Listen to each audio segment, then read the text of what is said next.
오늘 이제 96페이지에 노아의 방주에 관하여 너무 잘하는 내용입니다. 너무 많이 들어왔고 심지어 뭐 어릴 때부터 이렇게 성경 안에서 자란 그런 가정에서는 노아의 방주는 뭐 거의 이거는 뭐 그냥 못에 귀에 못에 박힐 정도로 많이 들었던 내용이죠. 지난번에 중국어 집회에서도 한번 이 부분을 좀 다룬 적이 있었을 것 같아요. 그래서 이 부분을 한번 이렇게 또 한번 다뤄보도록 하겠습니다. 처음에 이제 노아라는 사람에 대해서. 노아라는 사람. 노아라는 이름이 뜻이 뭐냐면 안식, 위안, 안위자라는 의미를 가지고 있다. 노아가 하나님으로부터 이렇게 안식과 안위와 위안을 받은 사람이기도 하지만 그 당시를 생각해 보면 노아 때문에 하나님도 안식하신 거예요. 이 땅에 정말 개혁성경에서 표현하지 관영한 세대라 했거든요. 이거는 어떻게 손을 쓸 수가 없는 너무나 죄와 그리고 너무 육체가 만연한 상태였기 때문에 하나님이 안식이 없어요. 이 땅만 생각하면, 온 우주에서 지구만 생각하면 아이고 머리야, 아이고 머리. 근데 야 저기 노아가 있네. 아이고 노아 때문에 내가 왜 그 자식이 많은 집에 다 이렇게 말을 안 듣는데 자식 하나가 말 잘 들으면 내가 너 때문에 산다는 게 아니지. 하나님은 지금 노아 때문에 지구를 버티고 계신 거예요, 사실은. 그래서 이 이름의 의미에서 우리가 어떤 이름을 보면 그 사람의 어떠함도 있지만요, 그 이름으로 인하여 사실은 그 이름을 지은 분도 이렇게 누리고 있다는 것. 하나님도 사실은 노아 때문에 안식과 위안과 안위의 상황이 있었다는 걸 우리가 알 수 있습니다. 여호와 앞에서 은총을 찾은 사람이다. 이거 여러 번 얘기를 했는데 은총과 은혜의 차이점이 좀 있다는 거예요. 은총은 히브리어로 헨이라고 헨. 히브리어 얘기, 히브리어 헨. 그 다음에 영어로 하면 페이버로 페이버. 은혜는 뭐냐면 잘 알아, 카리스. 은혜는 헬라어로 카리스. 아시죠? 영어로 하면 그레이스가 되는 거예요. 그래서 카리스가 점점 변해서 나중에 그레이스가 된 거예요. 그런데 은총은 그냥 어떠함이에요. 하나님의 어떠함, 혹은 하나님이 어떤 주시는 것, 하나님이 베풀어 주시는 어떠한 것. 근데 은혜는 뭐냐면 신약에서는 이게 인격으로 바뀌어요. 삼위 하나님 자신이 은혜예요. 그리스도가 은혜예요. 그래서 고린도 후서 13장 14절에서도 주 예수 그리스도의 은혜라고 할 때 그분 자신이 은혜라는 거예요. 그래서 신약에서는 이게 인격으로 바뀐다.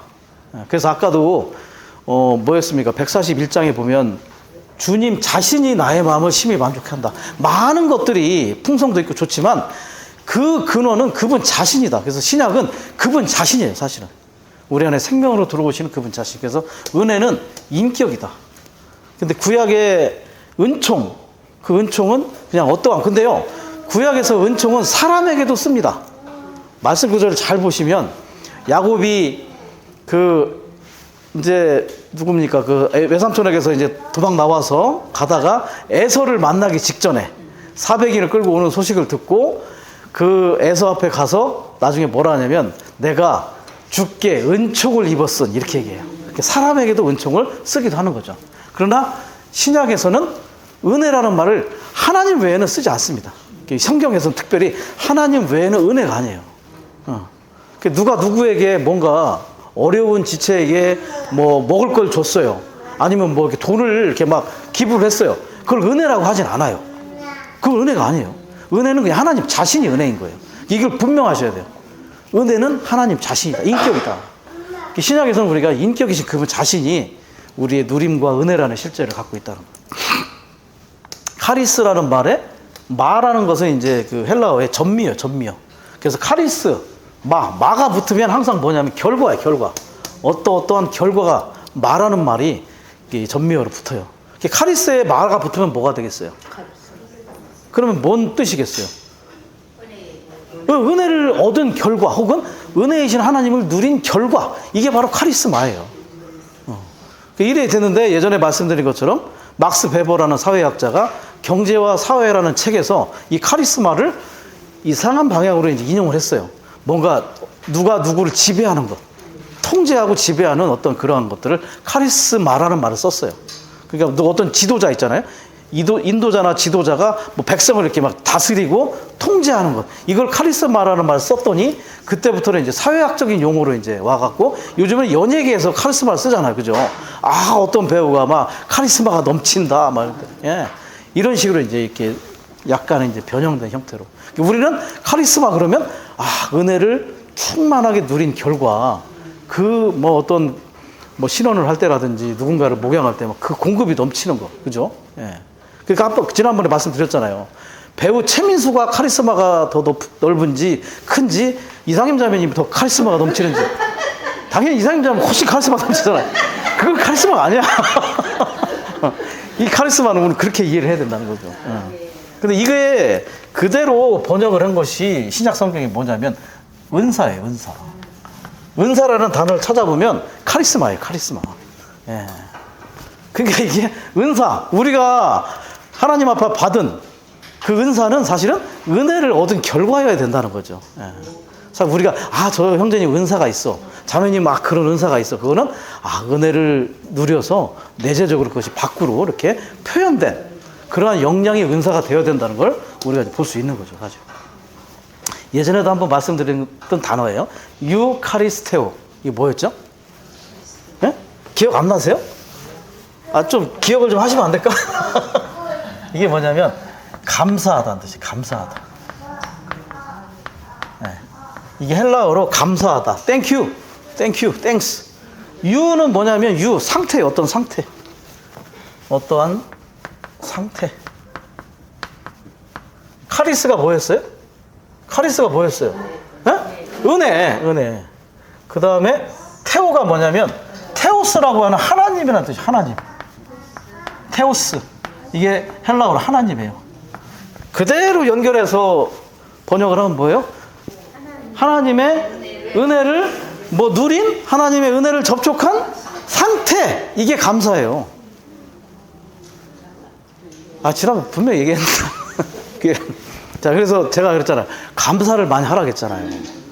감사의 용어는요, 사실 사회학적으로 뭐냐, 감사는 현실을 바꿔주는 생물학적 스위치다, 이렇게 얘기합니다. 감사라는 말을 그냥 계속 하잖아요. 우리가 바뀌어요, 상태가. 몸의 상태도 바뀌고, 그리고 우리의 어떤 환경도 바뀌고. 감사라는 용어 자체가 그렇대요. 일본어에서는 아리가또 고자이마스잖아요. 이거를 옛날에 막부 시대 때는 사람에게 안 썼답니다. 그냥 신에게 썼대, 신에게. 뭔가 이루어질 수 없는 일을 이루어주는 그 신에게 하는 말이 아리가또 고자이마스라는 거예요. 그 정도로 이거는 특히 헬라어에서는 하나님을 향하여. 네. 그래서 하나님의 은혜를 누린 상태. 그러니까 우리가 감사합니다라고 할 때는 은혜가 있으면 감사하잖아요. 은혜를 아침에 누렸으면 감사하잖아요. 그럴 때 그냥 감사합니다. 아, 당신이 은혜임을 감사합니다. 오늘도 나에게 공급해 주셔서 감사합니다. 아이고, 걸을 수 있는 두 발이 있어서 감사합니다. 아, 이렇게 더운 날씨 이렇게 에어컨 밑에서 이렇게 시원해서 감사합니다. 감사할 게 무궁무진한데 불평불만이 많다는 건 뭐냐면 은혜를 많이 안 누려서 그런 거예요, 사실은. 은혜를 누리면 자연스럽게 감사가 나오는 거예요. 그래서 감사합니다라고 하기가 조금 그러시면 바꿔서 하세요. 유카리스테오. 유카리스테오, 유카리스테오. 좀 그것도 지루하면 땡큐, 땡큐 롤, 땡큐 갓. 또 뭐가 있을까? 일본어 아리가또 고자이마스. 그 다음에 중국어 간시해주, 간시해주, 셰셰, 셰셰주, 뭐 이렇게 계속 감사를 하시라는 거예요. 그래서 감사가 안 나오더라도 입으로라도 하세요. 입으로라도 선포하면 그 선포가 우리에게 이 은혜의 어떤 상태를 계속 연결해 줍니다. 나중에 제가 또 질문하면 그때 들어봤다고는 해주세요. 유카리스테오. 자, 그리고 거기에도 영어로 보면 find라는 말 써요. found favor. 노아 found favor. 그래서 은총을 발견하다 혹은 찾다라는 뜻이에요. 그 다음에 히브리서 4장 16절에도 은혜의 보좌 앞에 담대히 나아가서 은혜를 입었다가 아니라 은혜를 발견하고 또 찾았다, 이런 뜻을 갖고 있죠. 사실은 입었다는 것은 약간 좀 약할 수 있어요. 어떤 번역상에서. 사실 그래서 히브리어로는 find가 마차라는, 히브리어 마차라고 써요. 헬라어는 피리스코. 이게 뭐냐? 찾았다, 발견하다. 뭔가 좀 적극성을 가져요. 그래서 그냥 입었다. 아, 감나무 밑에 앉았더니 감이 그냥 떨어져서 내가 먹었다. 이게 아니라 가서 내가 감을 찾았다 이거예요. 감이 어디 있는지 가서 찾았다는 거예요. 뭔 일이고? 아침에 내가 그냥 가만히 앉아 있었더니 주님이 은혜를 그냥 입게 해줬더라. 이게 아니라 아침에 일어나서 은혜를 내가 찾은 거예요. 막 찾으라. 아침에 일어나서 적극적으로 은혜를 찾는 사람들. 은혜는 찾는 자의 몫이다. 발견하는 몫이다. 자, 여기까지 이걸 보시고, 어쨌든 노아는 당시에 은혜를 찾았다, 입었다. 누가 찾은 사람이 있어요? 아무도 없어요. 그러니까 이 은혜를 찾는 사람을 보고 하나님이, 아, 참 그래도 내가 너 때문에 산다.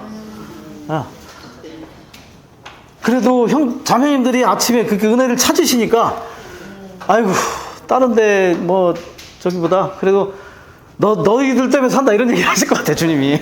그나마 우리를 보고. 그죠? 그래도 그분은 찾는 자에게, 그죠? 천국은 침노하는 자의 것이라 했잖아요. 찾는 자의 것입니다. 찾지 않으면 우리에게 그런 은혜가 뭐 주실 수도 있겠지만 적극성을 띠는 것이 중요하다는 걸 좀 강조해 주고 싶어요. 그리고 in the sight of, 그분의 어떠한 시야 앞에서, 그분의 눈앞에서, 그분이 보는 눈앞에서 그분과 어떻게 눈을 마주치면서, 그분의 임재 가운데서 이렇게 은혜를 찾는 자였다. 그래서 그러나라는 말이 참 중요해요. 그러나 노아는 누구도 찾지 않았는데 그러나 노아는 찾았다. 다른 모든 기독교의 신도들은 그렇게 찾지 않았지만 그러나 누구는 찾았더라. 이것이 오늘 우리의 그 말 자체가 은혜가 될 것 같아요. 그리고 히브리서 4장 16절 있고요. 그 다음에 이걸 또 안 썼네. 자, 두 개를 더 써드릴게요. 10장 22절, 10장 22절, 히브리서 4장 16절, 그 다음에 7장 25절, 그 다음에 10장 22절. 이게 또 뭐냐면 이제 히브리서에서 주로 나오는 나아가다는 뜻이에요. 나아가다는 뜻인데, 4장 16절에는 은혜 보좌 앞에 나아갔잖아요. 그죠? 그 다음에 7장 25절인가, 여기에 하여튼 두 구절은 또 지성소에 나아가다, 그리고 하나님 앞에 나아가다, 이런 의미를 거기에서 이제 부여를 합니다. 근데 이 나아가다라는 그 영어를 보면 내가 좀 이게 이제 훈련 때 좀 의문이었는데, 나가다인데 왜 카만 쓰더라고요?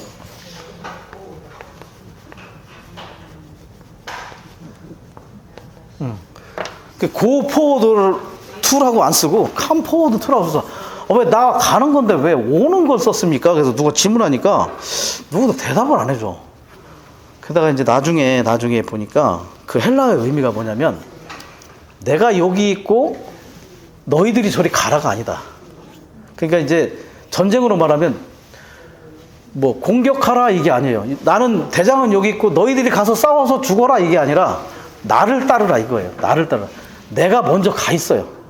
그 은혜 보좌 앞에 바울이 가 있는 거예요. 그리고 여러분도 이쪽으로 오십시오. 내가 있는 이곳으로 오십시오. 지성소에 내가 있으니까 들어오십시오. 나는 밖에 있는데 그냥 여러분이 들어가서 이게 아니고 내가 있는 이곳으로 오십시오 이거예요. 이거는 이끌어주는 거예요. 그리고 하나님 앞에 내가 있으니까 여러분도 이곳에 오십시오. 이런 의미가 있어요. 이거는 어떻게 보면 목양이죠, 사실은. 목양이고 인도이고 본을 보인 겁니다, 사실은. 그래서 이런 의미가 언젠가 한번 메시지에 나왔어요, 이 세 가지가. 그래서 제가 깜짝 놀랐죠. 막 전율이 짜고 들어. 이걸 그때 사역에서 다룬 걸 보고 엄청 놀랐죠. 어쨌든 우리가 이렇게 내가 먼저 가고 그곳에 오도록 바울이 그 사역에서 행했던 것도 우리가 배울 필요가 있다는 거죠. 자, 그리고 노아는 믿음으로 하나님과 동행했다. 그 세대, in his generation, 그 자신의 세대에서 의롭고 나무랄 데 없는 righteous and blameless, 그리고 동행했다, 하나님과. work with God, 하나님과 항상 보조를 맞춰서 에녹과 같이 계속해서 하나님과 동행했기 때문에 그가 히브리서 11장 7절에서처럼 믿음으로 아직 보이지 않는 것들에 관한 하나님의 지시를 경외하는 마음으로 받아들여 자기 집을 구원하기 위해 방주를 준비함으로써 세상을 유죄 판결하고 믿음에 따른 의의 상속자가 되었습니다. 자신의 집을 구원했죠. 자신의 가족 모두를 다 구원한 거예요, 사실은. 그리고 그 가족으로부터 온 모든 세대가 다 이렇게 퍼져나온 것을 볼 수 있죠. 아들이 누구였죠? 셈과 함과 야벳이 결국은 오늘날 우리 인류의 그런 조상들이 또 되는 그런 실제를 갖게 됐습니다. 예. 자, 셈은 아시아 쪽 유대인들과 우리가 이제 셈의 후손이고, 야벳은 유럽 백인들, 그 다음에 함은 그 저주로 인해서 이제 아프리카의 흑인들이 됐죠, 나중에. 믿음이 있었어요, 믿음. 예, 믿음이 있었어요. 왜 믿음이 필요하냐? 보이지 않으니까. 예, 보이지 않는, 오늘날도 우리에게 믿음이 필요한 이유는 하나님이 안 보이니까. 믿음이, 그래서 양이 증가돼야 돼요. 원래는 받을 때는 질에 있어서는 동일한 믿음을 받았어. 근데 계속 끝까지 경주하는 그 근원은 어디에 있냐면 믿음의 양이 우리 안에 더 증가됐느냐. 그게 믿음이 계속 시험을 받아요. 가끔 하나님이 우리를 믿음 시험하죠. 믿음이 어느 상태인지를 한 번씩 시험해주는 하나님의 어떤 손길이 있다는 걸 우리가 알 수가 있어요. 그래서 그 믿음이 이제 결과적으로 그분이 출현하게 되면 믿음이 이제 출현으로 바뀌고, 믿음의 기도를 했던 것이 뭐가 되냐면 이제 찬양으로 바뀌는 거예요. 아, 이제 실제로 진짜 눈에 보이게 된 거예요. 그동안은 눈에 보이지 않는 그런 상황으로 계속 기도하고 또 붙들고 했다가 결과적으로 이제 눈에 보이는 상황이 된 거예요. 그래서 결국은 이제 찬양으로 바뀌는 실제가 된다. 그리고 이게 믿음이 없이는 어려운 게 뭐냐면, 이 방주를 어디서 만들었냐면 산에서 만들었대. 산에서. 바닷가 근처도 아니고 산에서. 그러니까 이건 누가 보면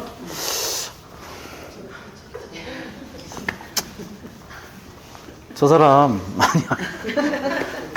그것을 자기가 이겨내려면 믿음이 없으면 어렵다는 거죠. 오늘도 우리도 마찬가지 아닙니까, 사실은? 예, 여기 뭐가 좋다고 여기까지 와가지고 이렇게 차라리 바닷가에 가서 시원한 카페에 가서 그냥 찾아 놀지. 우리가 그 믿음 때문에 하는 거예요, 사실은. 주일날도 마찬가지고. 노아는 하나님을 믿은 결과 의인이 되었다. 하나님께, 사람에게, 자신에게 의로웠다. 의가 결국은 심판의 기준이 되잖아요. 그때는 물의 심판, 이제 다가올 우리에게 공중의 심판 때 모든 그 판단의 기준은 의에 있어요. 믿음이 결국은 노아도 그렇고 우리도 의인으로 만들어줄 것이고 심판을 통과하게 하는 사람이 될 것이다. 자, 이제 방주의 구조를 보겠습니다. 방주의 구조. 자, 영어로 이게 뭐예요? ark. 언약궤와 같은 단어입니다. ark. 언약궤도 모양이 뭘까요, 그러면? 직사각형이에요. 그러니까 방주는 직사각형이라는 뜻이에요. 이 방주는 항해를 위한 배가 아니에요. 앞이 뾰족해가지고 막 돛을 달고 이거 막 어디로 가자, 호르무즈로 가자, 이게 아니에요. 왜냐하면 목적지가 없어요. 이미 나중에 되면 물이 다 잠기면 갈 데가 없어요. 그냥 둥둥 떠다니는 배입니다, 이거. 목적지는 어디예요? 하나님만이 아십니다. 네, 방향타, 내비게이션은 하나님. 그냥 하나님의 인도대로 둥둥 떠다니는 게 이게 바로 방주예요. 어떤 목적지를 향해서 만들어진 배가 아니다. 네모난 배. 항해를 위한 배가 아니라 둥둥 떠다니게 만든 구조이다. 히브리어로 보면 테바라고 해요. 테바이고 상자의 의미가 있다. 자, 이 상자 하니까 뭐 생각나는 거 없어요? 역시 진짜 살만 납니다. 진짜. 자, 모세가 태어난 뒤에 파라오가 명령을 내렸죠. 출애굽기 1장 22절에 보면 태어난 아이가 아들이거든 다 강에 던져버리고 딸이거든 살려두어라. 그래가지고 어머니가 도저히 그럴 수가 없어서 2장에 보면 출애굽기 2장 3절에 더 이상 숨겨둘 수 없게 되자 파피루스 상자. 파피루스가 뭔지 아시죠? 종이 만드는 그 갈대 같은 거예요. 파피루스가에서 페이퍼가 된 거예요, 사실은. 파피루스가 나중에 영어화된 게 페이퍼. 그 파피루스가 어떤 갈대 같은 건데 종이의 원료가 되는 그 파피루스 상자를 가져다가 역청과 송진을 바른 뒤에 아이를 그 안에 뉘어서 강기슭에 갈대 사이에 놓아두었다. 물이 이제 스며들지 않도록. 그 아이의 누나가 누구죠? 미리암이 이제 월찍이 서서 아이가 어떻게 되는지 지켜보고 있었다. 때마침 파라오의 딸이 목욕하러 강으로 내려갔고 시녀들은 강가를 거닐고 있었고 파라오의 딸이 갈대 사이에 있는 상자를 보고 여종에 가서 가져오겠다 했더니 거기에 모세가 들어있었죠. 그래서 데려다가 그리고 이제 누나가 가가지고 혹시 유모 안 필요해요? 그래가지고 이제 어머니에다가 예 완전 작전 제대로 세워가지고 예 궁중으로 데려가는 일을 그때 그 상자가 그게 똑같은 알크 테바라는 거예요. 히브리어로 테바예요. 테바. 그러니까 언약궤도 테바, 방주도 테바. 그러니까 이 모세를 태웠던 상자가 방주의 축소판이라고 보시면 돼요. 거기에 바를 거 다 발라가지고 안 들어가게 모세가 들어가 있던 것처럼 노아의 가족이 나중에 큰 방주 안에 그리고 각각 동물의 한 쌍씩 다 들어온 큰 방주 그리고 작은 방주를 우리가 이렇게 볼 수 있는 거죠. 구조는 3층으로 되어 있다. 옆으로 그 다음에 창문이 없어요. 아예 꼭대기 천정에 창문이 오직 위에만 뚫려 있다. 그리고 오직 하나의 창문이 하늘을 향하여 있었다는 것의 영적인 의미는 하늘을 향하여 하나님의 창문을 통해 오직 하나의 계시와 하나의 이상이 있다는 것을 의미하고 그로 인한 빛은 하나님의 계시는 하늘들의 3층천 꼭대기 하느님의 보좌로부터 오는 것이다. 오직 하나의 계시, 하나의 이상, 위에 창문만. 옆에 창문을 왜 안 뒀을까요? 두리번 보지 말라는 거지. 왜 여기저기 쳐다보자. 여기 위에만 쳐다봐. 하나님만 쳐다봐라. 우리도 오늘날 두리번 하지 마라. 아가서의 그 준마의 눈이 각도가 몇 도라고요? 그 시야가? 270도.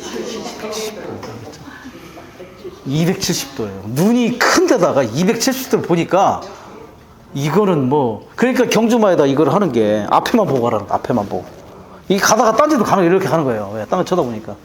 눈이 큰 사람이 그래서 좀 조심해야 돼. 눈 크면. 눈이 중요해. 눈이 그래서 고린도전서 9장에도 보면 이 몸을 치다는 게 눈두덩이를 치라는 거잖아. 보는 걸 조심해라. 보는 것이 우리에게 모든 걸 참 인도를 많이 합니다.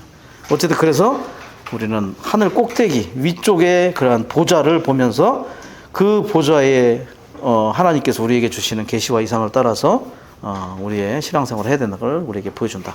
자, 그래서 3층천의 구조를 한번 더 설명드리겠습니다. 46페이지에도 보면 이제 3층천의 구조를 그때도 써놓은 게 있었어요. 그래서 3층천의 구조는 주로 고린도후서 12장 2절에 각 주를 참조해서 정리를 했습니다. 영어로 된 이것은 이제 그 영어 회복력에 각 주에 나온 거를 이제 옮겨놓은 거죠. 첫째 하늘은 expanse, 눈에 보이는 구름이 있는 곳, 대기권을 말한다. 창세기 1장 6절에서 창공으로 번역됐고 개역 성경에서는 뭐냐면 궁창으로 번역된 거. 궁창 위의 물과 궁창 아래의 물이라고 할 때 거기를 expanse라고 얘기합니다. 1층천. 여기는 주로 누가 있어요? 누가 살죠? 사탄과 공중 권세자분들. 그 공중이 바로 대기권이에요. 거기에서 지금 거처예요, 얘네들은. 그리고 거기가 거처이고 이 땅은 활동 무대.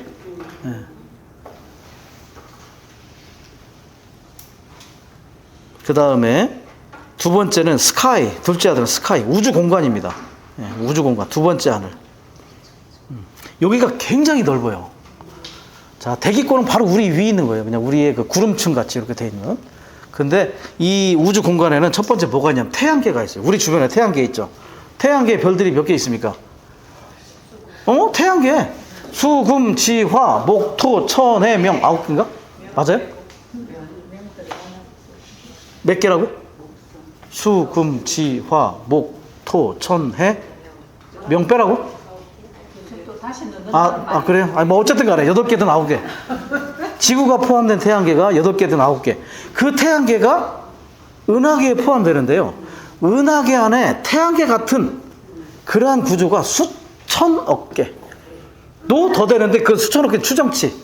은하계 안에 태양계 같은 별 집단이 수천억 개가 넘을 것이다.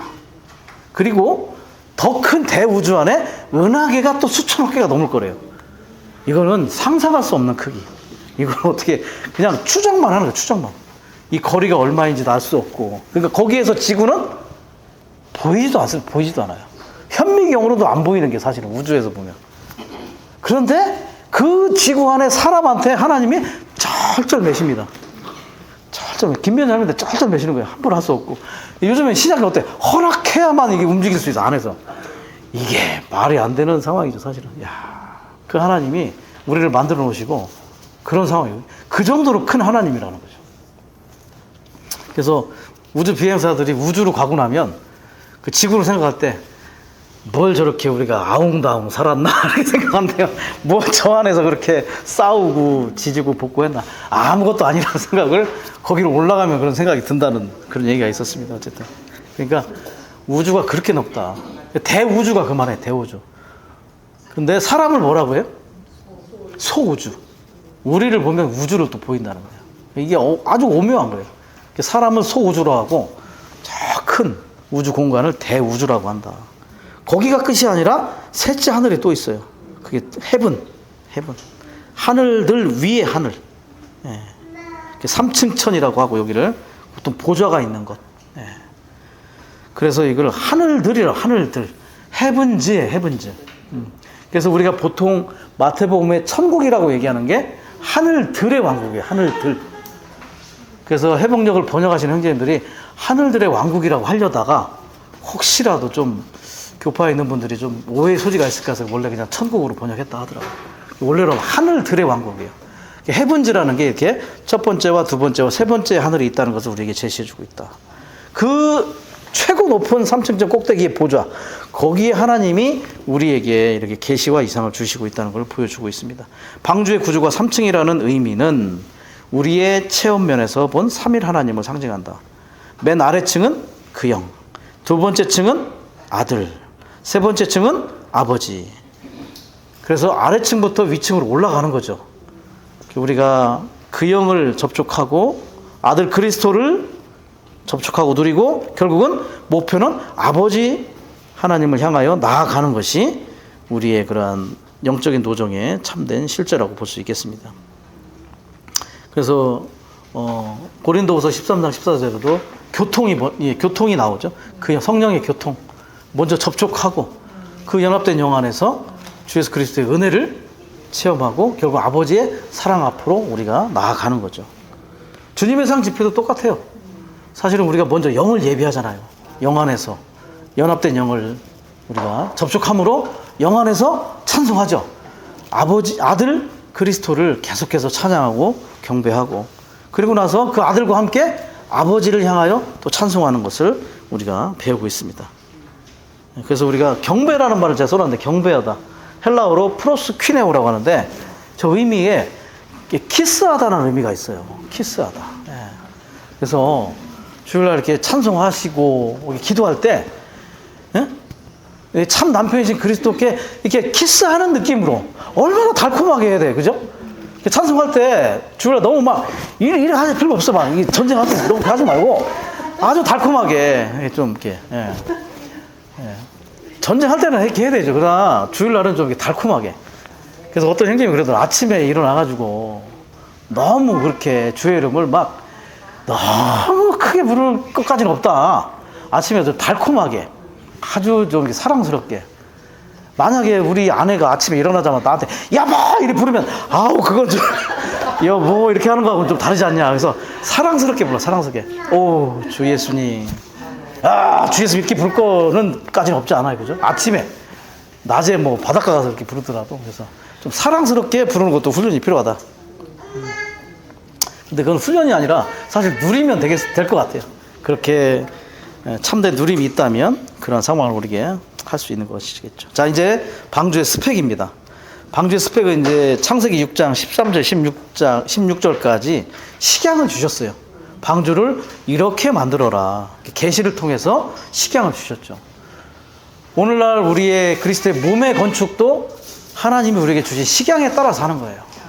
우리의 마음대로 하는 게 아니고 그분이 주시는 설계도에 따라, 청사진에 따라. 그래서 니 형제님과 이 형제님 얘기하잖아요. 이미 청사진 설계도는 주어졌고, 그리고 그것에 따라서 우리는 건축하고 있다. 그것에 설계도에 벗어난 건축을 해서는 안 된다는 거예요. 그래서 우리가 십자가의 파쇄도 필요하고, 자아가 처리되지 않으면 그 설계도에서 맞는 그 재료가 안 되기 때문에 다 파쇄되고 잘리고 부서지는 체험이 그래서 필요하다는 것을 우리에게 보여주죠. 자, 길이가 얼마예요? 300규빗, 135m 정도 됩니다. 폭이 50규빗, 약 폭이 22.5m. 그 다음에 높이가 30규빗, 13.5m. 그러니까 한 층이 10규빗이에요. 한 층이 13.5m니까 이렇게 한 층씩 쌓아서 올려서 된 것처럼 우리가 볼 수가 있다는 거죠. 이러한 그런 식양에 따라서 방주가 만들어졌는데, 이제 재료가 그 안에 이제 어떠한 그 방주를 이제 견고해주는 재료가 있죠. 고페르나무. 잣나무의 일종이라고 했는데 요즘에 해복역에서는 이제 편백나무라고 합니다. 편백나무. 네. 그래서 아까 141장 우리가 불렀던 찬송의 후렴이 고벨화 있었죠. 고페르와 고벨화가 어근이 같아요. 사실은 어근이 같아요. 그래서 고벨화의 의미를 우리는 고페르나무에서 찾을 수 있어요. 그리고 편백나무가 건축에 많이 쓰이는데 어떤 특징이 있는 줄 아세요? 편백나무의 특징? 혹시? 응? 아, 그것도 있어요. 벌레가 잘 안 끼죠. 그리고 진짜 중요한 걸 알았는데, 육구역에도 보면 이제 편백으로 좀, 이제 그 카페 같은 데 다 편백을 했어요. 중고등부실하고 이제 밑에 그 침례탕을 편백을 했는데, 특히 편백을 하게 되면 습기 조절이 됩니다. 습도 조절이 돼요. 그래서 습기가 많으면 빨아들여요. 쭉 빨아들였다가 가만히 놔둬요. 그랬다가 습기가 건조하게 되면 이걸 뱉어내요, 이렇게. 아이, 신기하더라고요. 예. 습기 조절을 돼가지고. 그래서 편백으로 둘러싸이면 제습기가 필요 없고 가습기가 필요 없대요. 그 방이 더 이상 제습기와 가습기를 넣을 필요가 없는 거예요. 이제 청사포 같은 데는 바닷가 근처이기 때문에 이게 상당히 좀 아주 필요하더라고요. 자, 고페르나무의 특징이 뭐냐? 진액이 많아서 물에 잘 견딘다. 십자가에 못 박히신 그리스도, 곧 죽음의 물을 견딜 수 있으신 분이신 그리스도를 상징한다. 예, 죽음의 물을 견디는. 그래서 관련 구절에 사도행전 2장 24절을 내가 얘기했는데, 하나님은 그분을 죽음의 고통에서 풀어 살리셨습니다. 이것은 그분께서 죽음에 붙잡혀 계실 수 없으셨기 때문입니다. 죽음의 물이 침투해 들어올 수가 없어요. 그래서 이 방주는 그리스도를 상징하기도 하는 겁니다. 역청을 또 발라서 역청. 아스팔트의 재료가 역청이에요. 그리스도의 구속하는 피를 보여주는 예표이다. 방주의 안과 밖을 덮었다. 역청이라는 단어의 히브리어 어근과 구약에 사용된 속죄라는 단어의 히브리어 어근은 덮음을 의미한다. 여기에서의 역청은 그리스도의 구속하는 피를 보여주고 있는데, 이 피는 하나님의 건축물의 안과 밖을 덮었다. 덮는 거예요. 피로 덮는 거죠. 모든 죄와 허물들을 덮듯이. 제가 속죄라는 말을 아톤먼트를 이렇게 분해를 했어요. at one moment. 그대로 해석을 하면 어떻게 될까요? 번역을 하면? 자신 있게 틀려도 좋으니까. 뭘까요? at one moment.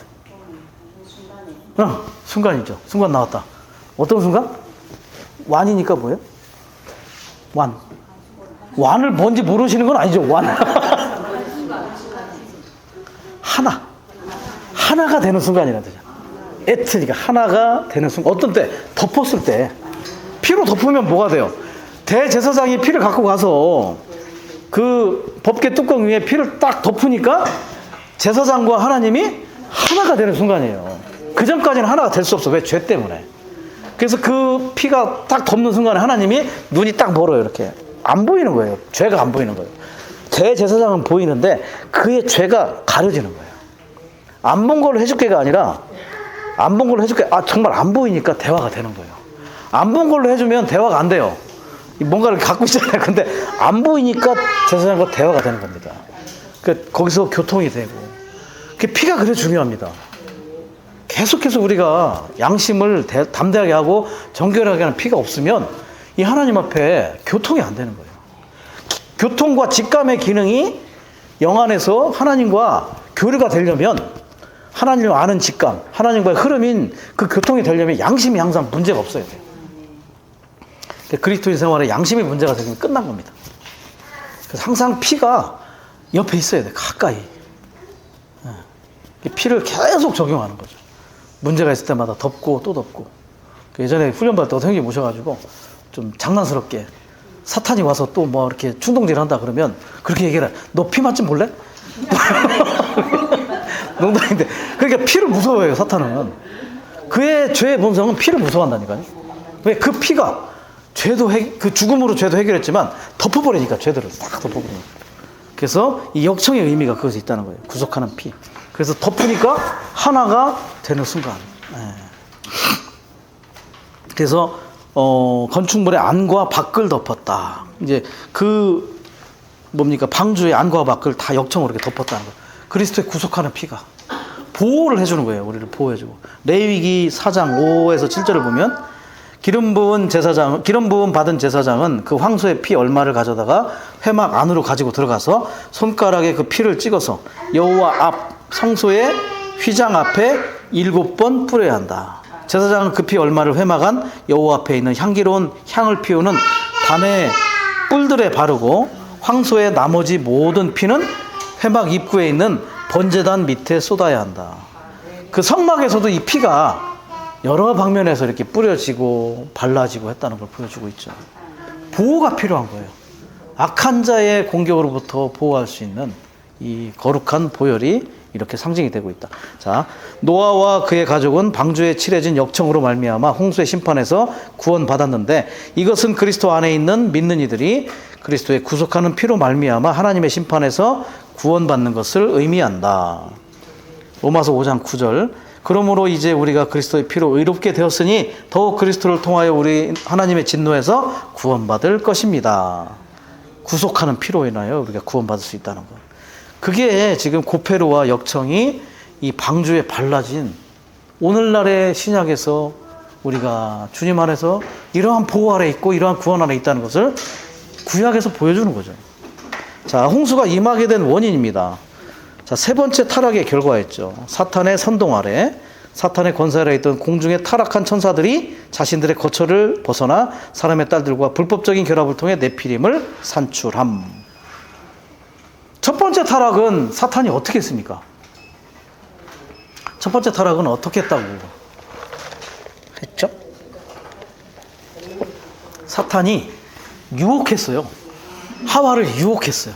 첫 번째 타락은 유혹으로 타락이 임했고, 두 번째 타락은, 첫 번째 타락의 결과 사람이 육체가 됐잖아요. 이 죄가 들어왔잖아요. 선악 지식의 나무 먹어가지고. 그러니까 사탄이 안으로 들어와 버렸어요. 죄로서 들어왔죠. 사탄이 밖에 있으면 사탄이고, 사람 안에 들어오면 그걸 죄라고 그래요. 그 본성이 이제 안에 들어온 거죠. 그래서 두 번째 타락은 이 안에 들어온 사탄이 내적으로 가인을 얻었어요. 안에서 충동질을 해가지고 이 가인을 얻어서 이렇게 된 거죠. 그 결과는 살인을 해버렸네. 살인하고. 그 종교를 만들어내고. 세 번째는 뭐냐면 천사들을 선동했어요. 사탄이 자기 밑에 있는 천사들을, 공중에 있는 그 타락한 천사들, 자신의 배역을 따랐던 3분의 1의 천사들 중에 일부를 선동해가지고 가서 사람의 딸들하고 좀 결혼 좀 해라. 니들 원하는 데 다 결혼해. 이렇게 선동해서 결국은 결혼을 통해서 네피림이 산출이 됐죠. 그리고 네 번째 타락은 뭐냐?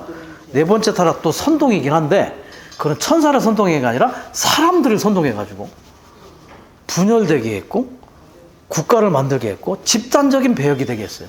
그냥 관계를 좀 아시면 돼요. 첫 번째 타락은 유혹했고, 두 번째 타락은 안에서 내적으로 얻어서 그렇게 됐고, 이제 들어왔으니까. 세 번째 타락은 천사들을 선동했고, 네 번째 타락은 사람들을 선동했고. 그러니까 주로 사탄이 하는 일이 유혹 아니면 선동. 정말 안 좋은 것만 골라서 하죠. 우리도 보면서 사회에서 유혹하는 거 참 안 좋잖아요. 뭔가 진실되잖아요. 유혹은 진실되잖아요. 선동하는 것도 이거는 뭔가 문제가 있어요, 아주. 이게 사탄이 하는 짓이라는 얘기 알 수가 있어요. 결국은 공중을 떠나서, 그 처소를 떠나서 내려와서, 그래서 유다서에 처소를 떠난 영들이라는 말이 그거예요. 처소를 떠난 영들이 결과적으로 죄를 보면서 결국은 어디에 갇혀있냐? 타르타로스, 감옥에 갇혀있어요, 지금. 그래서 주님이 부활하기 전에 음부의 어느 곳에 가서 승리를 선포하신 것이 바로 그 타르타로스. 이 영들에게 승리를 선포하신 거예요. 그래서 사람의 딸들과 불법적인 결합을 통해 네피림을 산출했다. 네피림의 뜻이 뭐예요? 습격하는 자라는 뜻이에요. 습격하는 자. 예, 아주 키가 크죠. 네피림의 후손 중에 기억나는 사람? 삼손? 삼손은 유대인인데 골리앗 맞아. 그 지방의 이름을 이 구약의 그 네피림들이 거했던 것하고 연결해 보면 딱 맞아떨어져. 그리고 이제 그리스 로마 신화에 이제 헤라클레스 같은 존재가 비슷한 존재겠죠. 반신 반인. 제우스가 사람하고 이제 결혼해가지고 낳은 아들인 헤라클레스란 말이, 그거는 이제 신화에서 나오는 얘기고요. 자, B번. 육체의 정욕으로 인한 간음과 음행이 난무하게 됨. 간음과 음행의 차이점 말씀드렸죠. 간음은 행위예요. 음행은 대가를 받는 거예요. 파는 거예요, 이거. 그래서 이거를 이제 그 두아디라 교회를 얘기할 때만 창녀라고 얘기해요. 큰 창녀. 몸을 팔아서 대가를 받은 거예요. 그냥 행위만 한 게 아니에요. 그건 간음이고, 이 음행은 이제 대가를 받은 거. 그 대가가 뭐냐면 정치. 세상의 정치. 이게 더 주님이 보시기에는 아주 더 더러운 거죠. 사탄이 사람을 극도로 부패시켜서 사람의 전 존재가 육체가 되었을 뿐 아니라 인류 전체가 육체가 되었다. 이미 첫 번째 타락에서 육체가 되었는데 이제 온 존재가 다 육체가 되어버린 거예요. 온 존재가. 그리고 모든 사람이 육체가 되어버렸어요. 그래서 정욕과 음행과 폭력이 가득한 육체가 온 세상에 그것을 관영한 세대라고 그때 얘기하시는 거예요. 그러니까 하나님께서 포기하셨어요. 안 되겠다. 그런데 그때 노아만 은총을 찾았고, 노아만 하나님의 시야 앞에서 하나님을 이렇게 관심하는 자였기 때문에 얼마나 기뻤겠어요. 그래도 네가 있구나. 경륜의 노선이라는 걸 항상 그래요. 경륜의 노선은 그렇게 누군가가 남아 있어요. 하나님의 일과 행정을 위해서 그 시대마다 누군가는 그렇게 남아 있어요. 그들이 하나님의 경륜을 계속 이어오는 사람들이죠, 사실. 홍수가 임하기 전에 사람들은 노아와 그의 가족들이 방주 안으로 들어가던 날까지 먹고 마시고 장가가고 시집갔다. 먹고 마시는 것과 결혼하는 것은 원래 사람의 생존을 위하여 하나님께 정하신 것이었으나 사람의 타락과 정욕으로 말미암아 사탄이 인간 생활에 필요한 이런 것들을 이용함으로써 사람을 점유하고 하나님의 권익을 관심하지 못하게 했다. 필요한 건데 부수적인 것이 되어야 되는데 이것이 전적인 것이 되어버렸어. 이걸 추구하는 사람이 되어버렸어. 이 시대 끝에 주님이 오심이 가까워질 때 이러한 상황은 더욱 심해질 것이다. 심판이 거기에 보면 마태복음 그 24장 그 36절에서 39절까지의 이제 내용 중에 보면 39절에 그런 말이 있어요. 홍수가 나서 모든 것을 휩쓸어 갈 때까지 심판이 오고 있는 것을 알지 못하였는데 사람의 아들에 오는 것도 이와 같을 것이기 때문입니다. 심판이 어느 날 뚝 떨어지는 게 아니라 심판이 지금 오고 있는 거예요. 그 시대에 계속 오고 있었어요. 오늘날도 지금 뭐에 심판이 오고 있는 거예요, 사실은. 안 보이는 것 뿐이죠. 근데 우리는 보이잖아요. 이 성경 말씀과 이 사역의 말씀 안에서 보면 심판 때가 가까웠다는 게 보이잖아요. 그걸 보고 대비하는 것. 이게 바로 계시고 이상이고 믿음인 거죠, 사실은. 오고 있습니다. 홍수가 오고 있었어요. 날은 햇빛이 쨍쨍한데 노아는 알았어요. 곧 홍수가 올 것이다. 지금 너무 세상이 즐겁고 지금까지 편한 세상이 어딨어요. AI 시대 모든 게 다 됩니다. 그냥 버튼 하나 누르면 다 돼요. 그런데 심판은 오고 있다. 좀 더 있다 오면 참 편하면 좋을까요? 모르겠습니다. 뭐 어쨌든 근데 오고 있다. 방주의 의미. 그리스도의 예표인 방주는 개인적인 그리스도의 예표일 뿐만 아니라 단체적인 그리스도의 몸이며 새 사람인 교회의 예표이기도 하다. 방주를 건조하는 것은 단체적인 그리스도를 건축하는 것을 보여주는 예표이며 이 단체적인 그리스도는 하나님과 함께 일하는 사람들이 그리스도의 풍성의 요소를 건축재료로 하여 건축한다. 한자로 제가 건조라고 써요. 건조.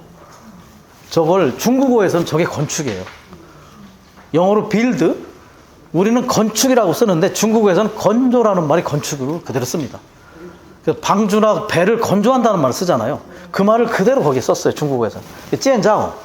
그래서 중국어로 몸을 건축한다 그러면 찌엔짜오 찌두더 샨티 그러면 그리스도의 몸을 건축한다는 말을 이렇게 하는 거예요. 그래서 이 방주를 건조하는 것에서 중국어에서는 그렇게 인용해서 썼던 것 같아요. 자, 노아의 방주를 건조하고 방주 안으로 들어감으로써 하나님께서 홍수로 악한 세대를 심판하실 때에 구원받았을 뿐만 아니라 그 세대에서 분별돼. 이게 중요해요. 분별되는 거예요. 미리 분별돼야 돼요. 미리 분별돼. 그 시대 안으로 들어가게 되었다. 분별돼야 들어가는 거예요. 그 세대와 시대와 노아가 분별되었기 때문에 방주 안으로 들어간 거예요. 그냥 같이 낮에는 뭐 같이 놀고 먹고 마시고 놀다가 밤에 몰래 와서 막 이렇게 한 게 아니죠. 계속 분별돼 있었던 생활. 세상에 떠내려가지 않았기 때문에. 마찬가지로 우리는 교회를 건축하고 또 교회 생활 안으로 들어감으로써 하나님께서 대환란을 통하여 오늘날의 악한 세대를 심판하실 때에 구원받고 그 세대에서 분별돼요. 이 세대와 우리가 분별돼야 된다는 거죠. 새 시대인 천년왕국 시대로 들어가게 된다. 방주 안으로 들어가는 것과 마찬가지라는 거예요. 왕국 안으로 들어가는 거는. 어떻게 들어가냐? 의로워야 되고 믿음으로 의로워야 되고 하나님과 동행해야 되고 분별될 때 이 시대가 원하는 걸 그대로 따라가다 보면 들어갈 수가 없다.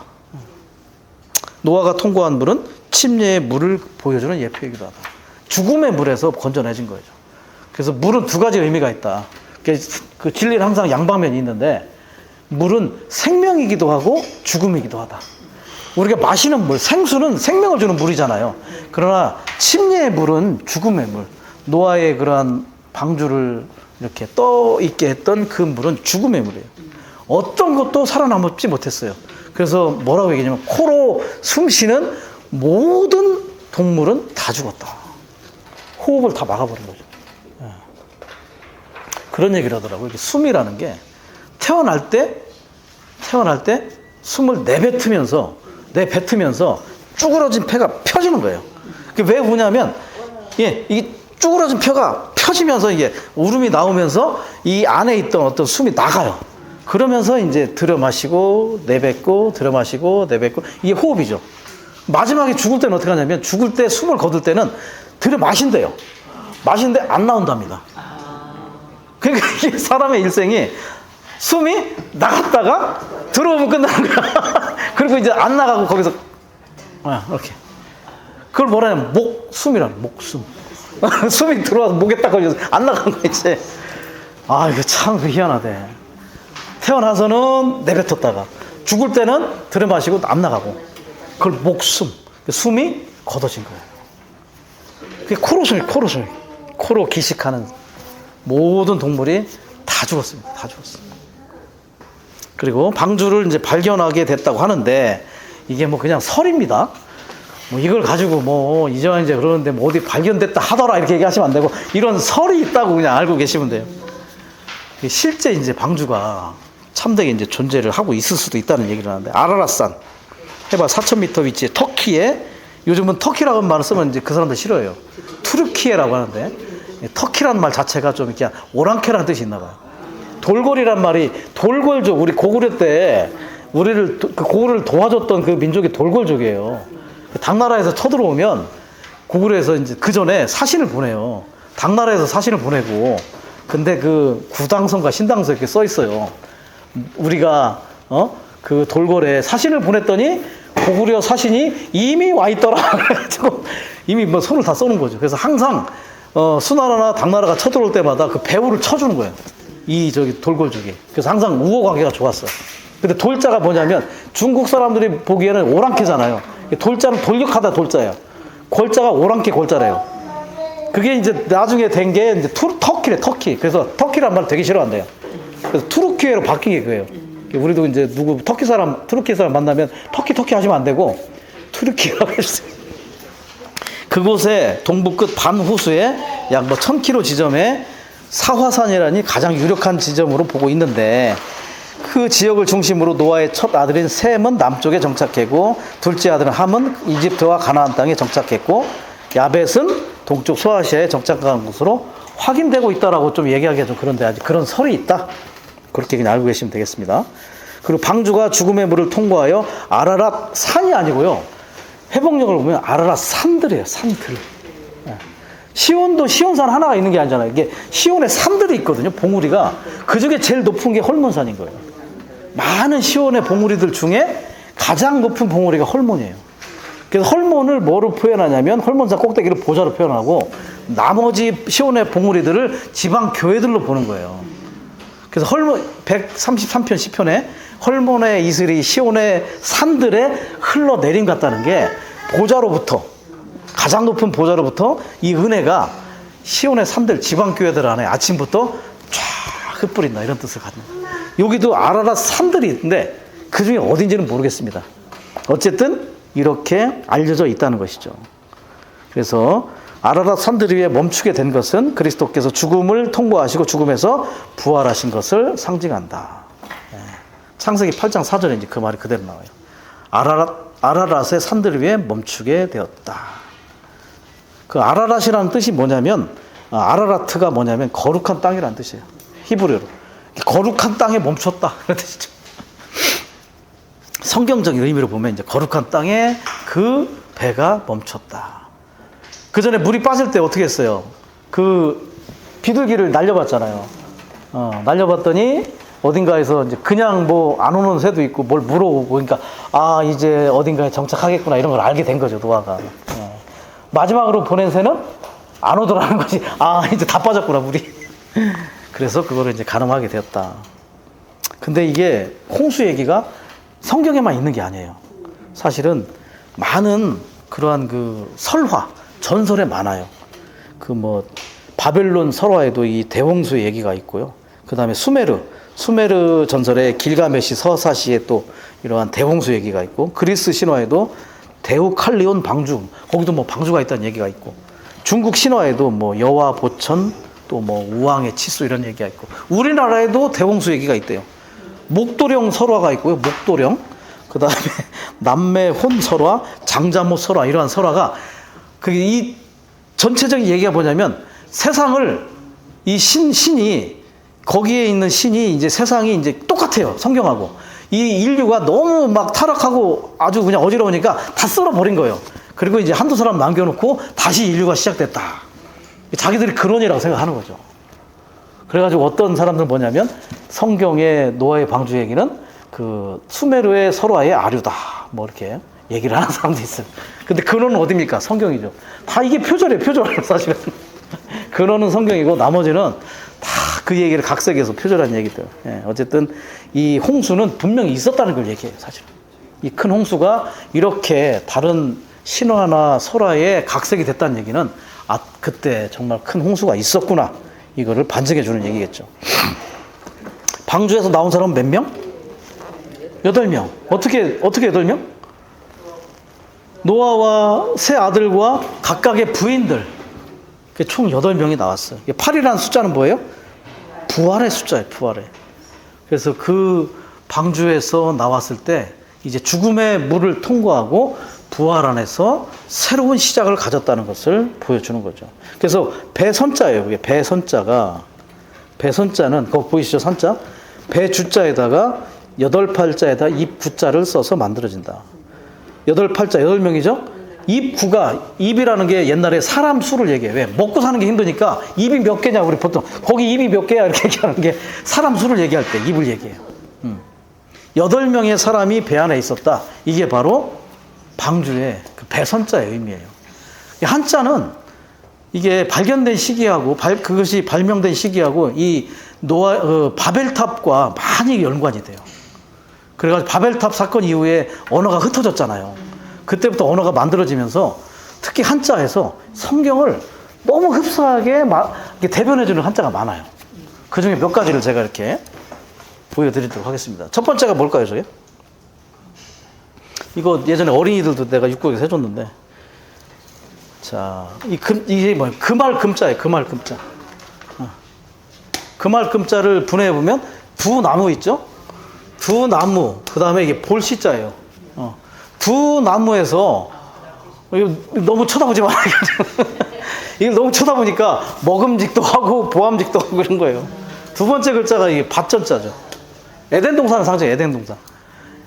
그 에덴에서 발원하여 내 물줄기가 이렇게 흘러나가듯이 내 방향, 동서남북으로. 이건 뭐예요? 어? 산의 남자. 밭에 땀을 흘리고 수고해야만 먹고 살아요. 이제 남자가 이제 땀을 흘리지 않고 수고하지 않으면 힘을 가지고 수고를 해야 되죠. 그래서 이제 이렇게 됐고, 그 다음에 이건 뭐냐면 뭘까요? 이거 혹시 아세요? 어? 아닌데. 예. 람자인데요. 탐할 탐하다. 이게 뭔가 이렇게 욕심되다 이거죠. 그 탐나다 할 때 탐할 두 나무 사이에 여자가 누구? 하와가 한 나무를 탐내고 있었지. 이렇게 유혹을 당해가지고 저거 보니까 먹기도 좋은 것 같고 먹으면 지혜롭게 할 것도 같고 이게 탐을 내는 거예요. 이 여자의 얘기가 여기서 또 나오고. 자, 이건 뭐냐면 무슨 원? 시작 원. 근원 할 때 원자 있잖아요. 근원, 뭐 원본 뭐 이런 거 할 때 근원, 시작 원자예요. 이거 두 개가 뭐예요? 이게 두 이자죠. 두 이자. 이게 사람이에요. 사람 인자 밑에 사람인. 두 사람으로부터 근원이 시작됐다. 두 사람 아담과 하와로부터 모든 건 시작됐다. 자, 이거는 제가 지난번에도 한번 이게 뭘까요? 이게 이제 보통은 귀신 신자인데 중국어 성경에서는 이걸 하나님이라고 합니다. 이게 하나님이에요. 션 그러면 하나님이에요. 근데 이 하나님의 뜻을 이렇게 두 개를 분해를 할 수 있는데요. 요거를 나눠보면 요게 삐침이 밑에서 올라가면 볼시자예요. 밑에서 올라가면 볼시자고 삐침이 없이 쭉 내려오면 제사 지낼 시자예요. 중국어 교수가 알려주더라고. 이게 이제 삐침이 있으면 이게 올라가면 볼시자예요. 이렇게 여기처럼 아까 있어. 요건 볼시자가 되고 요거는 제사 지낼 시자가 돼요. 없는 거. 그 다음에 이거는 뭐예요? 이거 옆에 주일날 우리 뭐합니까? 신자예요. 펼치다. 펼칠 신, 납신자. 그래서 제사 지내서 펼치는 것을 하나님이라는 뜻을 갖고 있는 거예요. 근데 이 제사 지낼 시자를 갑골문의 형태를 보니까 요 형태를 갖고 있더래요. 갑골문은 뭐냐면 그 한자가 만들어진 한나라 때 한자를 집대성하기 이전에 거북이 등이나 짐승의 뼈에 새겼던 그 글자가 이거예요. 이거를 이제 다 집대성 해가지고 이렇게 한자를 만들어낸 거거든요. 그 전에 이렇게 만들었어요. 그럼 이게 뭐겠느냐 그래요. 우리 뭐 맞춰보래요. 요게 뭘까? 이렇게 생긴 게 이게 뭘까? 제사 지낼 시자니까 이게 뭘까요? 접시? 재단이 있어요. 재단 위에 이게 뭐가 있어요? 재물을 올려놨어요. 이게 뭘까요? 이게 옆에. 우리는 교회생활을 했으니까 이제 필요한 게 나오는데 그 교실에 있는 이방인들은 이걸 모르는 거야. 뭐 영혼, 뭐 다리, 뭐 재단, 상다리 뭐 이런데 혼자 아주 소심하게 피 하는 사람이 하나 있었어요. 누구가요? 피 어디 누구야? 피가 맞다는 거야. 제단 위에 재물이 피를 이게 바로 제사 지내는 거예요. 구약의 제사는 다 이렇게 짐승을 드렸잖아요. 우리나라에도요 고인돌이 우리나라하고 만주에 다 전 세계 제일 많아요. 근데 그 고인돌이 지금 용도가 원래는 뭐였죠? 원래는 그게 용도가 역사에서 보면 뭐냐 무덤 족장들이나 이런 사람 무덤이 다 고인돌인데 원래 용도는 제단이었어요. 제단 하늘의 제사를 지낸 제단.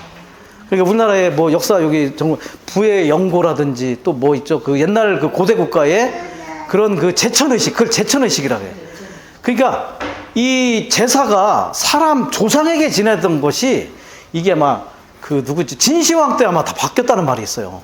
동양에서 진시황이 분석행위를 통해서 책을 다 태워버리고 하늘의 제사를 지내는 제천의식이 없어지고 조상에게 제사를 지내면서 곡식으로 지내는 거 바뀌었다는 거예요. 옛날에 그 63빌딩에 교회 방문 때 가보니까 거기에 중국 황제 유물 전시회를 하는데 옛날 BC 3000년, 2000년 때 그 주나라 때나 은나라 때 그 제기를 보여주더라고요. 제사 지내는 그 그릇. 거기에 보니까 양이나 염소나 소의 형상이 그려져 있어요. 그러면서 뭐라고 하냐면 그때 당시에는 양이나 염소나 소로 제사를 지내는 게 보편적이었다. 그리고 하늘의 제사를 지냈다는 거예요. 그럼 뭐냐면 그때 이미 이 제사를 지내는 건 온 인류가 이제 보편적이 된 거예요. 이게 죄를 지었기 때문에 짐승을 잡아야 되잖아요. 가죽옷을 아담과 하와가 입혔던 것처럼 어떤 하나를 죽임을 당해서 피를 흘리는 그 제사가 행해져 있었던 거죠. 어느 날 그것이 곡식으로 다 바뀐 거예요, 사실은. 원래는 다 제천의식이 있었던 거지. 그게 바로 제사예요. 자, 이 신자는 뭐냐면 이렇게 양손으로 이렇게 해가지고 뭔가 어떤 존재에게 뭘 바치는 형상이 이렇게. 그게 신자라는 거예요. 그러니까 하나님께 제물을 드려서 뭔가 이렇게 경배하고 이렇게 하는 모습이 바로 하나님이라는 뜻을 갖고 있다. 이게 한자를 보면 이게 성경이 너무 연관성이 많은 거예요. 그래가지고 이 바벨탑 이후에 언어가 이렇게 바뀌면서 여전히 그들 안에는 하나님에 대한 인식은 있었다는 거예요. 그런 문자를 만들 때 이러한 어떤 기본적인 개념을 가지고 만들었지 않았을까? 특히 이 한자는 이제 형성 문자, 상형 문자이기 때문에 이걸 표현하기가 너무 좋은 거예요, 다. 이게 딱 그 어떤 형상과 모양으로 또 이렇게 어떠한 그 상황을 이렇게 문자로 만들어낼 수 있으니까. 보면서 저도 많이 놀랐어요. 아, 이게 어떠한 우리로 하여금 하나님을 알게 하는 그러한 어떠한 그 증거를 남겨두신 것 같은 느낌이 들었죠. 자, 홍수 이후로 사람에게 고기를 먹는 것이 허락되었고 사람의 수명이 급격히 줄어들게 되었다. 몇 살까지 줄었어요? 120으로 줄었어요. 900 몇 살까지 살고 최소 300년 이상 살고 그때는 뭐 한 300년 이하로 살면 이건 아주 많이 아픈 거예요. 그렇죠? 기본 몇백 년은 살아줘야 되는 거예요. 오래 살면 900 몇 살 살고 600 몇 살 살고 하는데 요새 우리가 뭐 한 50 막 이렇게 살다가 죽으면 그런 거죠. 그때는 그런 거 마찬가지. 그 정도로 아주 장수를 하다가 이 노아의 홍수 이후에 급격히 수명이 줄게 되었다. 그 원인을 이제 우리가 그 사역에서 말씀해서 그렇게 얘기하죠. 이제부터 너무 오래 살게 놔뒀더니 오래 살면서 죄만 많이 짓더라. 하나님이 이걸 더 이상. 그리고 또 한 가지 과학적 측면에서는 뭐냐면 이 위에 있는 물층이 다 쏟아져 내렸잖아요. 이 대기권의 물층이 사실은 태양계나 이쪽 우주에서 우주의 먼지라든지 가스라든지 안 좋은 것들이 이렇게 지구로 날아올 때 물층이 막아주는 역할을 했다는 거예요. 태양에서 계속 핵분열을 일으키잖아요. 그러면 핵물질이 뭐라고 이걸 방사능 같은 것들이 올 수 있거든요. 그런 것들을 물층이 막아주는 게 이게 그 근거가 있는 게 고리 원자력 발전소나 이런 원자력 발전소가 어디에 주로 설치가 됩니까? 바닷가. 왜냐하면 그 냉매 역할을 하기 위해 물을 가지고 냉매 역할을 해줘요. 방사능을 막아주는 역할을 하는 거거든요. 그렇기 때문에 그 물층이 쏟아져 내린 이후에 이거를 막고 보호하는 역할이 많이 떨어졌을 것이다. 이 과학자들은 그렇게 보는 사람도 있습니다. 그래서 사람에게 이것을 이렇게 지탱해주는 면역력이 많이 떨어졌을 것으로도 생각되는 그런 사람도 있다는 것. 어쨌든 이 모든 것들이 사실 이런 홍수 이후에 많은 변화가 있었어요. 예전에 이제 이영진이 얘기한 것도 있죠. 뭐 우박이라든지 이슬이라든지 설이라든지 이 모든 것들이 너무 과학적으로 우리에게 필요한 것들을 많이 제시해 줍니다. 어떤 것들은 세균으로부터 보호해 주기도 하고 어떤 것들은 병에 걸리지 않게 해주기도 하고 이런 것들이 조화가 잘 맞아야 돼요. 그것이 있을 때 우리가 좀 이렇게 평온하고 안락한 생활을 할 수 있는 거죠. 그러나 이제 어떤 환란의 시기가 오면 이런 것들이 질서가 다 무너져 버려요. 주님이 이 붙잡고 있는 이런 질서들이 다 이제 놔버리는 거예요. 그러면 이제 이게 혼란이 오고 지구가 이제 어려움을 주는 상황이 된다는 거예요. 자, 그리고 마지막입니다. 여호와께서 문을 닫으셨다. 자, 이 부분에 7장 16절. 하나님께서 노아에게 명령하신 대로 육체를 지닌 모든 것의 수컷과 암컷이 방주 안으로 들어간 것이다. 노아가 들어가자 여호와께서 문을 닫으셨다. 안에서 닫은 게 아니에요. 노아가 들어가면서 안에서 이렇게 딱 잠그고 들어간 게 아니라 들어가니까 밖에서 하나님께서 문을 닫았어. 하나님이 마지막으로 문을 닫으신 거예요. 이 부분에 각주를 뭐라고 하셨냐면 노아가 방주 안으로 들어간 것은 우리가 그리스도 안으로 들어간 것의 예표이다. 하나님께서 방주의 문을 닫으신 것은 우리가 그리스도 안으로 들어가는 것은 자유롭지만 일단 그리스도 안으로 들어간 다음에는 나갈 길이 없다는 것을 가리킨다. 나갈 길이 없어요. 나가려고 하시면 안 돼요. 그래서 길이 없는데 어딜 나가시려고 그래요. 그래서 나가면 어떻게 돼요? 헤매는 거예요. 교회 생활 하다 나가면 방황하는 이유가 그래요. 나가면 안 되는데 길이 없는데 나가신 거예요, 지금. 예. 그래서 일단 우리가 주 예수님 안으로 믿어 들어가면 우리는 하나님에 의해 주 예수님 안에 갇히게 되어 그분에게서 나갈 길이 없다. 예, 길이 없어요, 더 이상. 이제 우리는 갇혔어요. 심지어 그러니까 바울이 그리스도 안에 갇힌 자라고 얘기해요. 우리는 그렇게 그리스도의 그런 방주 안에 갇힌 자로서 끝까지 우리가 왕국 안에 들어갈 때까지 이 세대에서 분별되고 우리가 더욱더 이러한 생활 가운데 또 길 가운데 정진하는 자들이 되기 원합니다. 아멘.